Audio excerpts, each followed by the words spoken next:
What do my gente, you boys coming through once again with a new video. And today's video, we're going to talk about Lefty Gunplay. I know a lot of people don't like Lefty Gunplay. And I know a lot of people do like him, right? But we're going to keep it respectful because I believe it's a serious issue what just happened.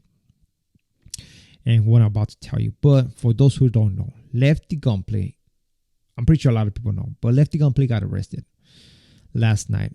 He got busted for controlled substances. So apparently, this happened at the international airport in El Paso, Texas. So apparently what happened is that he was going through the X-ray machine, came on the screen, right? And they see something in his body, right? Got arrested. You already know how it goes in the airport, right? Go with the gloves. Boom, boom.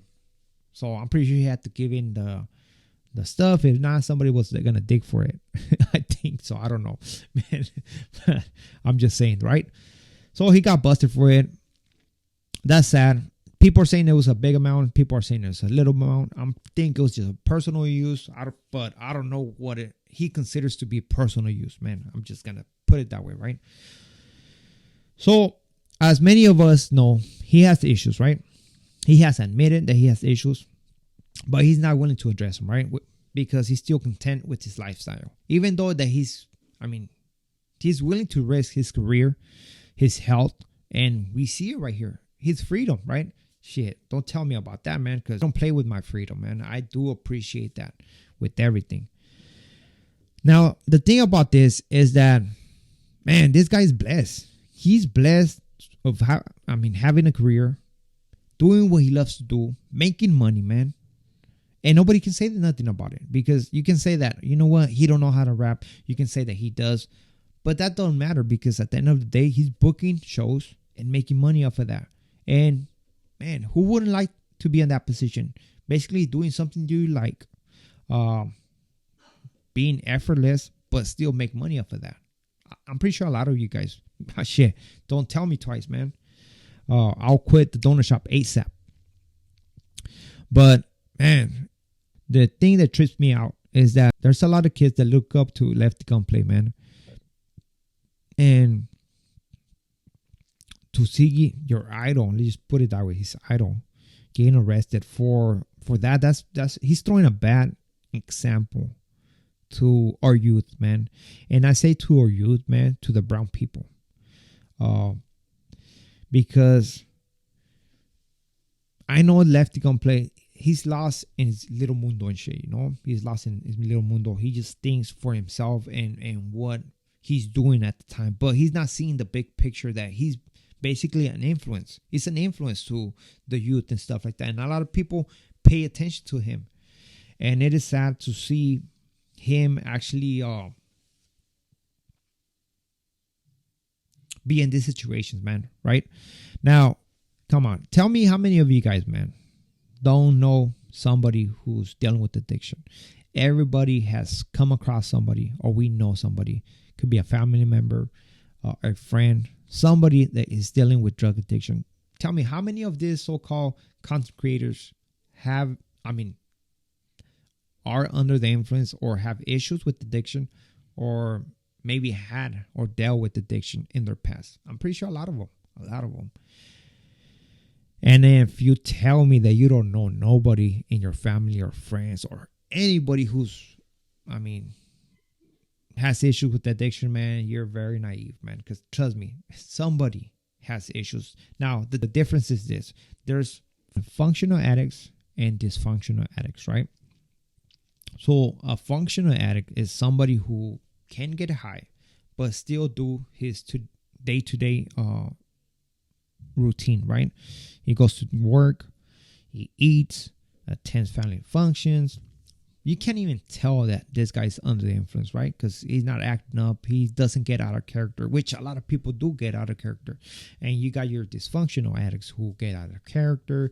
You can tell they're not normal, that maybe not going to work, over there cashing a case, getting arrested and stuff like that. And we have seen many of those things. And it's funny that this thing happened because just this morning we were talking about people that I have seen behind the walls who had addictions, right? Or were doing controlled substances. I guess somebody asked me, how many raza people have I seen using behind the walls, right? And whether we like to admit it or not, it's a big amount. Drugs control prison. They run prisons, man. I can tell you that between 85 to 95 of the raza behind the walls, man. And that's just throwing low numbers, you know. Because if I want to keep it real, I can say that 95%. But 85 to 95%, man, use behind the walls. I have seen people that look like squares, man, and they're over there shooting up, man. And it's sad because that's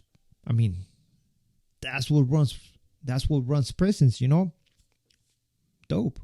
I'm gonna tell you this one story with one of my salis, right? So this guy came to prison like when he was 18. He got busted for something. Eventually did like a 16-month prison term, right?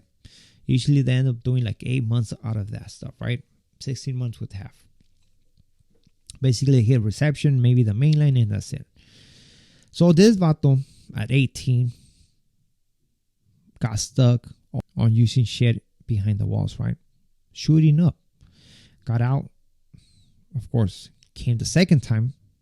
Find out he had Hep C, right? The second time he was my celly already. He was already 22, I think, 22 when he caught that. And I mean, I was talking to him and I was like, hey, homie, how you got that shit? You're young, you know? Usually you see older individuals with that stuff, you know? And it's because they share needles, and I'm not talking tattoo needles. And I'm like, how did you get that, homie? I mean, you're young. And then, I mean, I used to see my Sally shooting up, so I was like, hey, man, can I get the R so I can do the same thing?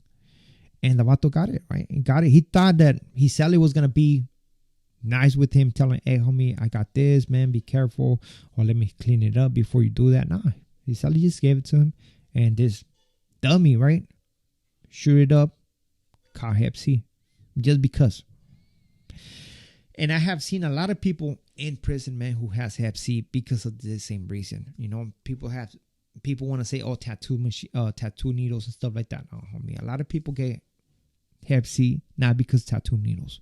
They get Hep C because they're sharing this R, the syringe.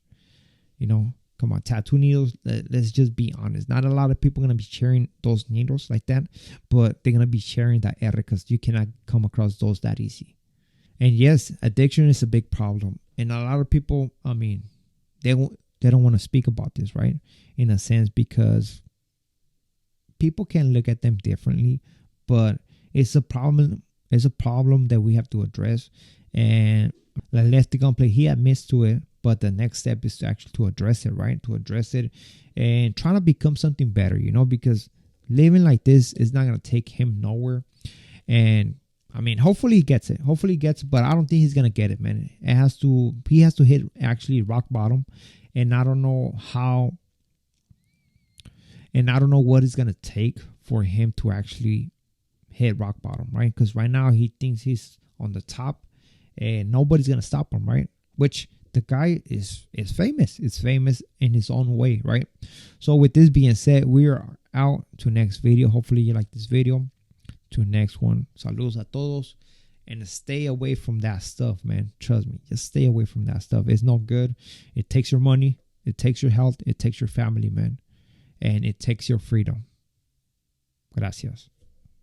You made a mental parents to make sure they found something up his address. Huh? Just tomorrow. Oh, yeah, we're going to take